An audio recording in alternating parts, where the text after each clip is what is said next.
Vibe వస్తుంది, చాలా పెద్దది ఉన్నదన్నమాట. సో హాయ్ ఫ్రెండ్స్, మళ్ళీ కొత్త ప్రదేశానికి వచ్చాను. సో ఇది కూడా one of the favourite places, మా ఊరు దగ్గరలోనే ఉంటుంది ఇది కూడా నాకు. సో అప్పుడప్పుడు తిరుగుతానికి వస్తాం అనమాట. చాలా ప్రశాంతంగా ఉంటుంది ఇక్కడ. చూసారుగా పెద్ద డ్యామ్ ఉంది ఇక్కడ, రిజర్వాయర్ టైప్లో ఉంది. అంతెత్తు నీళ్ళు అంతెత్తు వరకు వస్తాయి కానీ కిందకి రావన్నమాట. సో మొన్న మీకు మాధవరం వ్లాగ్ చేశాను కదా, ఆ వ్లాగ్ రిలేటెడ్ ఇది కూడా. సో వాటర్ ఇక్కడి నుంచే వస్తాయి అన్నమాట. అక్కడికి మొత్తం ఇప్పుడు వర్షాకాలం ఇంకొక 1 month అయిపోతే పూర్తిగా ఎక్కడి నుంచే వాటర్ వస్తాయి అన్నమాట. ఇక్కడి నుంచి ఫుల్గా వచ్చేస్తాయి. ఇది అలా ఇక్కడ ప్లేసే ఉండదు ఇక్కడ ఉండడానికి కూడా.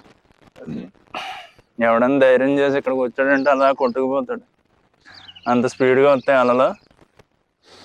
మామూలుగా ఉండదు ఇక్కడ. అండ్ ఇక్కడ చూడండి, అరిసే రిబాబ్ సౌండ్ లాగా వస్తుంది గట్టిగా. ఏయ్, మీకు అది వినపడుతుందో లేదో తెలియదు కానీ ఇందులో మేబీ మైక్ నాయిస్ క్యాన్సిలేషన్ చేసేస్తుంది. ఒకవేళ వినిపిస్తే మంచిదే, నేను కూడా ఎడిటింగ్లో చూడాలి. అండ్ దీని గురించి ప్రత్యేకంగా చెప్పాలంటే ఏంటంటే, ఈ ప్రదేశం ఇంత ప్రత్యేకం అంటే చూడండి, ఇక మొత్తం ఇది ఒక వాటర్ బాడీస్ అంటే నాకు చాలా ఇంట్రెస్ట్ అనమాట. ఎక్కడికి వచ్చినా వాటర్ దగ్గర ఉంటే ఏంటో ప్రశాంతతగా ఉంటుంది. అండ్ ఇవి ప్యూర్ వాటర్ బాడీ కదా, మన హైదరాబాద్ లాగా చెత్త వాటర్ కాదు. ఇంకా ఇప్పుడు వర్షాకాలం వాటర్ రాలేదు, సో వాటర్ చాలా తక్కువ ఉందన్నమాట. ఇగో ఈ కొంచెమే ఉంది వాటర్, అలా వచ్చి అలా ఉందన్నమాట. వర్షం నీరులే ఇది కూడా, మళ్ళీ వచ్చేస్తుంది వాటర్ ఫుల్గా వచ్చేస్తుంది. ఇంకొక నెల అయితే వర్షం నీళ్ళు ఎలా వస్తుంది అంటే మళ్ళీ ఇక్కడ నుంచోడానికి కూడా ప్లేస్ ఉండదు నాకు. ఇక్కడ ఇదంతా శాండ్, రాక్స్ ఇవన్నీ ఉన్నాయి చూసారా, ఇగో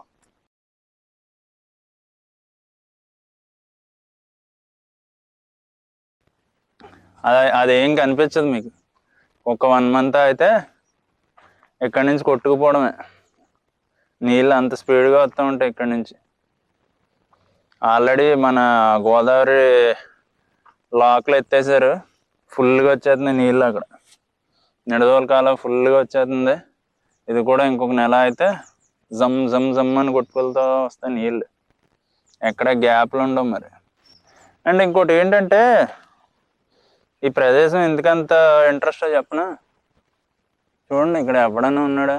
ఎవ్వడు లేడు. ఓన్లీ నేచర్, నేను మాత్రమే ఉన్నాను ఇక్కడ. ఈ ఒక్కటే ఉన్నదన్నమాట. సో ఇలా ప్రశాంతంగా వచ్చి మనం టైం స్పెండ్ చేయాలనిపిస్తే ఎంత ప్రశాంతంగా ఉంటుంది ఇక్కడ. ఎవడ గోళ ఉండదు, ఏ బాధ ఉండదు. ప్రశాంతంగా మనతో మనమే ఒంటరిగా ఎన్ని అవర్స్ అయితే అన్ని అవర్స్ ఒక్కడమే ఉండొచ్చు. ఇది అందరికీ నచ్చకపోవచ్చు, బట్ నాకైతే చాలా ఇష్టం. ఇలాగా ఒంటరిగా టైం స్పెండ్ చేయడం ఇష్టం, జనాలతో తిరగడం ఇష్టం. ఓకే, ఎలా అయినా ఉండగలను అన్నమాట. ఇలా నేచర్లో ఇలా ఖాళీగా ఉన్నప్పుడే నాకు తెలియదు ఏంటో, నాకు తెలియని ఎనర్జీ వస్తూ ఉంటుంది. ఇలా ప్రశాంతంగా కూర్చుని ఉంటే, ఎక్కడైనా ఎలా తిరుగుతూ ఉంటే. అండ్ ఇంకోటి, మీరు కూడా ట్రై చేయండి ఒకసారి. ఎందుకు చెప్తున్నానంటే, ఇదివరకు మనుషులందరూ అడవుల్లో ఉండేవారు, అంతా అడవి కింద ఉండేది, ఆటోమేటిక్గా అన్నీ జరిగిపోతూ ఉండేవి. ఇప్పుడు ఎలా అయిందంటే, సివిలైజేషన్ వచ్చాక మనుషులు ఏవి హంట్ చేయకుండా ఏం చేయకుండా ఆటోమేటిక్గా ఏంటి మాల్స్లోనే లేదో కిరాణా కొట్లో అన్ని సామాన్లు దొరికేస్తున్నాయి. ఇదివరకు ఏదన్నా తీసుకోవాలన్నా అడవిలోకి వెళ్ళి హంట్ చేసి తీసుకోవాలి, లేదా పండించి తీసుకునేవారు. అలా చేయకపోతే ఏం తినడానికి కూడా ఉండేది కాదు, ఏముండేది కాదు. సో ఇప్పుడు లైఫ్ స్టైల్ అంతా ఈజీ అయిపోయిందండి ఇదివరకుతో పోలిస్తే. ఓన్లీ మనీ ఉంటే చాలు, మనీ ఎవరికైనా ఇస్తే ఆడే తీసుకొచ్చి మనకి అన్నీ ఇచ్చేస్తాడు. ఇంకా మనకి ఇంకా ఈజీ అయిపోయింది కదా, ఇంకా కిరాణా కొట్లకి వెళ్ళక్కర్లేదు కూడా. ఇప్పుడు జెప్టోలు వచ్చేసినాయి, చాలా వచ్చేసినాయి, స్విగ్గీలో వచ్చేసినాయి, జొమాటోలో వచ్చేసినాయి, బ్లింకిట్ అంట, బోల్డ్ వచ్చేసినాయి. ఇదివరకు అలా ఉండేదా?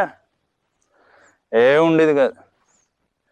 ఇంకా నా చిన్నప్పుడు ఇంకా మేము కిరాణా కొట్లకి వాటికి వీటికి వెళ్ళి తెచ్చుకునేవాళ్ళం. ఇప్పుడున్న యూత్గా ఏం లేవు. సింపుల్ అయిపోయింది.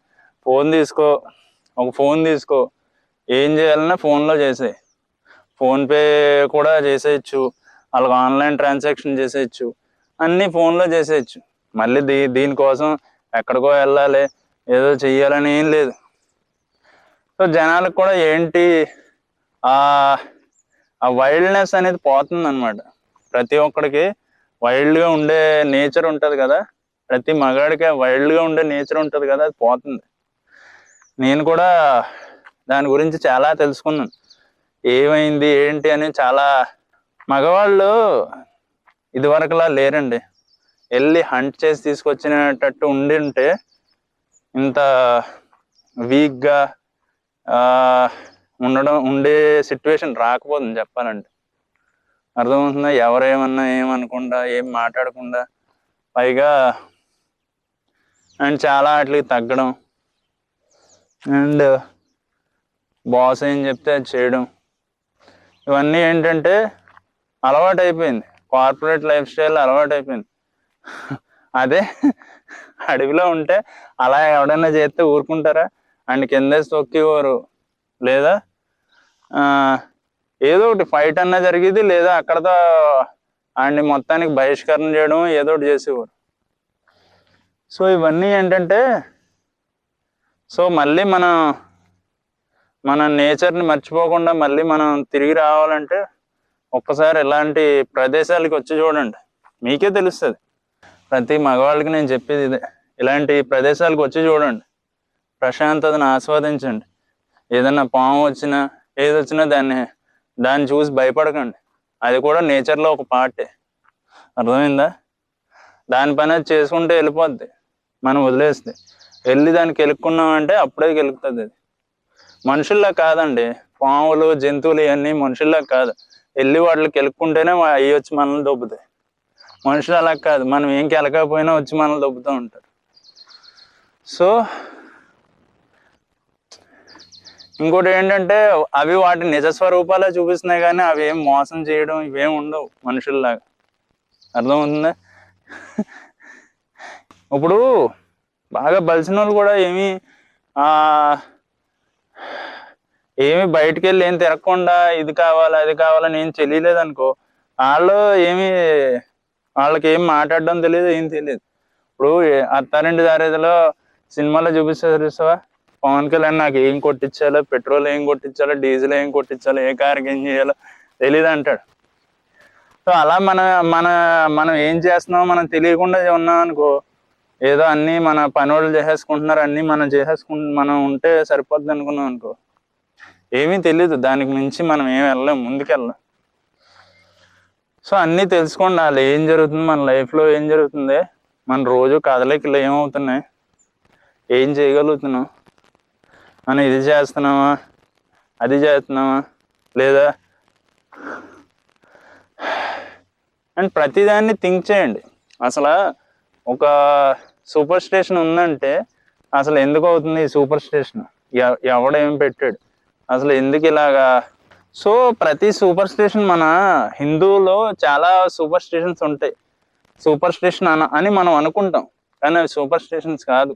మన పూర్వీకులు చాలా తెలివితేటలు ఉన్నవాళ్ళు, ఏం తెలివి తక్కువ దద్దమ్మలు కాదు వాళ్ళు. ఏం చేసినా చాలా మంచిగా చేశారు. హల్దీ ఎందుకు రాసుకోవాలి అది క్లియర్గా ఆలోచిస్తే, ఇట్స్ ఏ యాంటీబయాటిక్ క్వాలిటీస్ ఉంటాయి దాంట్లో. అర్థమవుతుందా? మనకి ఏమి దెబ్బలు తగిలినా తగ్గడానికి అవన్నీ చాలా వాటికి హల్దీ ఒక్కటే కాదు, చాలా ఉపయోగాలు ఉంటాయి హల్దీ వల్ల. అండ్ తులసి చెట్లు ఎందుకు ఇంటి ముందు ఏమంటారు, దానివల్ల రాత్రి మాటలు కూడా ఆక్సిజన్ రిలీజ్ అవుతుందంట. ఇంకా చాలా ఉన్నాయి చెప్పుకుంటా పోదు.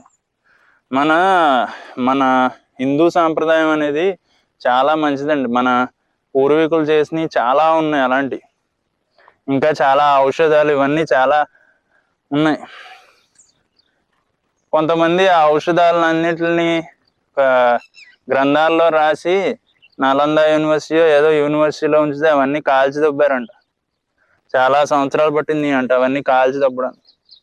సో ఏమో ఆ జ్ఞాన పుస్తకాల్లో చాలా రాశారేమో మనకి తెలియాల్సిన విషయాలు, అవన్నీ కాల్చి దొబ్బారు. సో దానికి మన ఏం జరిగిందో ఇంకా చాలా ఉంటాయి మనకి తెలియని ఔషధాలు ఇంకా చాలా దాంట్లో రాసి ఉండొచ్చు. అండ్ కొన్ని దొరికినా గవర్నమెంట్ వాటిని బయటకు రానివ్వదు.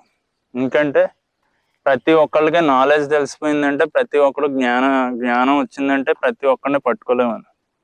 అర్థమైందా? సో అండ్ బాగా ఆలోచించండి. ఇవన్నీ మనం ఏంటంటే ఏం చేసినా మనం రోజు చేసే ప్రతి విషయాన్ని ఒకసారి ఆలోచించండి. ఇది ఎందుకు చేస్తున్నాం అనే ఆలోచన వచ్చిందంటే you will think far ahead of what's happening now. అర్థమవుతుందా? ఇప్పుడు జరిగిన దాని గురించి ఆలోచించడం మొదలెట్టారనుకో, ప్రతి దాని గురించి ఆలోచించడం మొదలెట్టారనుకో, మీరు అందరికంటే ఒక 100 steps ముందే ఉంటారు. అర్థమైందా? ఎందుకంటున్నానంటే ఇప్పుడు ఏం జరుగుతుంది మన లైఫ్లో, ఏం జరుగుతుంది, ఇదేంటి ప్రతి దాన్ని క్వశ్చన్ చేశారనుకో, ఐదర్ మనకి దాని మీద ఆన్సర్ కరెక్ట్ వచ్చినా రాకపోయినా ఏదో ఒకటి వస్తుంది ఆన్సర్. బట్ కొంతమంది అంటారు, మీ అబ్బాయి ఏం ఆలోచిస్తాను రా, అలా ఆలోచించడం వల్ల మన లైఫే చిరాకు దొబ్బుతూ ఉంటుంది, ఆలోచిస్తా కూర్చుంటావు ఏంటో అంటారు. బట్ ఆలోచించవా అది మీ చాయిసే. ఎందుకంటే ఆలోచించడం వల్ల చాలా జ్ఞానం పెరుగుతుంది. అర్థమవుతుందా? బట్ ఎక్కువ ఆలోచించడం వల్ల కూడా బుర్ర కూడా పాడైపోతుంది. అది కూడా తెలుసుకోండి. రెండు ఉంటాయి. సో ఎక్కడ ఆలోచించాలో ఎక్కడ ఆలోచించకుండా తెలుసుకుని దాని ప్రకారం చేయండి. సో మళ్ళీ నెక్స్ట్ కాల్లో కలుద్దాం. అంతవరకు సెలవు. బాయ్.